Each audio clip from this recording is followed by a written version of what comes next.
शांति चाहते हैं तो दिन में सोना नहीं, सम्मान चाहते हैं तो व्यर्थ बोलना नहीं, और प्यार चाहते हैं तो अपनों को कभी छोड़ना नहीं।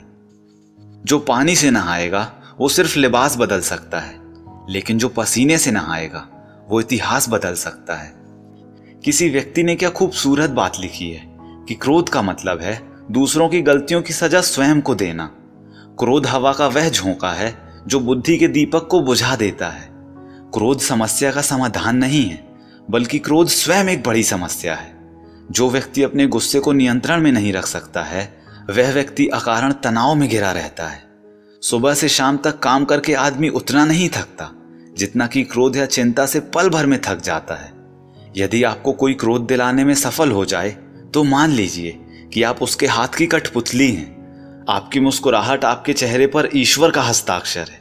उसको क्रोध करके मिटाने की अथवा आंसुओं से धोने की कोशिश ना करें।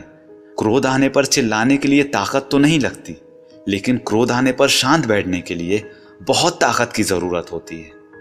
मूर्ख मनुष्य क्रोध को जोर जोर से प्रकट करता है, किंतु बुद्धिमान व्यक्ति उसे शांति से वश में करता है।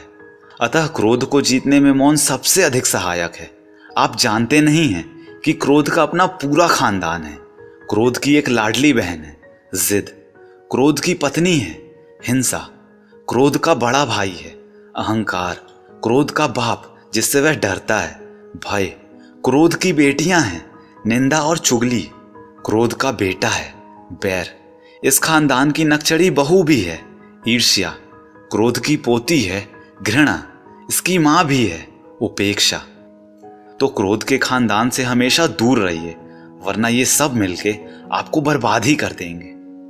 सबके दिलों का एहसास अलग होता है। इस दुनिया में सबका व्यवहार अलग होता है। आंखें तो सबकी एक ही जैसी होती हैं, पर सबका देखने का अंदाज अलग होता है। तो दोस्तों, उम्मीद करता हूं ये सभी कोट्स आपको पसंद आए होंगे।